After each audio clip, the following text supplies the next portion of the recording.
My name is Amy. I am a blind artist from Vancouver, Canada. I do a lot of performance art, a lot of sketch comedy, theater stuff, that kind of thing. My pronouns are she, her, and hers. This piece was inspired because we're all living in this COVID world, and as a blind person, my life has really changed a lot. Most notably in my level of independence and getting out into the world, specifically with grocery shopping and getting on the bus to get grocery shopping. What is physical distancing? How do I know how far apart 6 feet is from another person? All of those things. The other thing is that our Ministry of Health told us we had to have personal protection equipment in order to be safe out in the world. So I couldn't buy any anywhere. It's sold out. That's the times we live in. So I thought I'd search my house and see what I could find.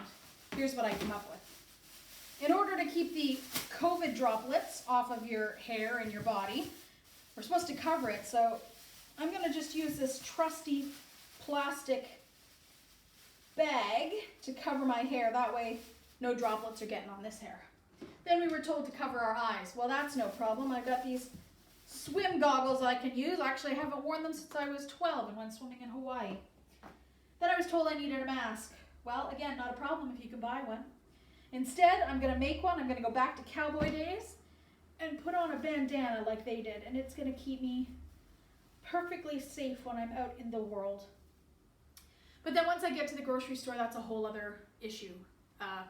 Lots of issues have come up for people with disabilities, and certainly for this blind girl, getting through a grocery store is really challenging. And I've been to the same grocery store every week for 15 years. I know it like the back of my hands. But when they put arrows on the floor and they change the aisles to force traffic in a different flow, it's like being on a foreign planet for me.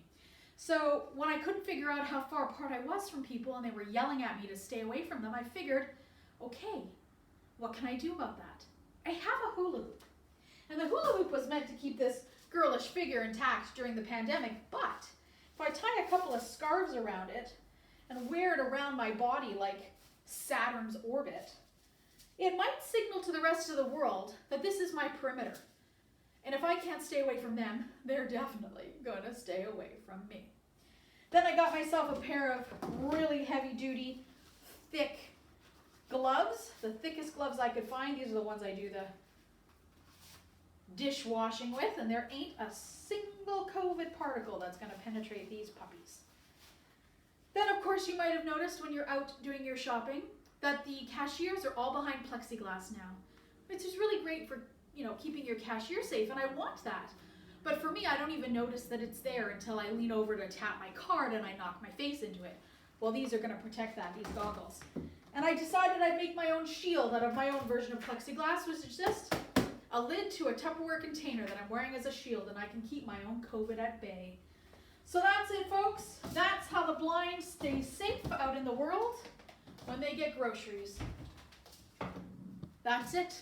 Stay safe, everybody.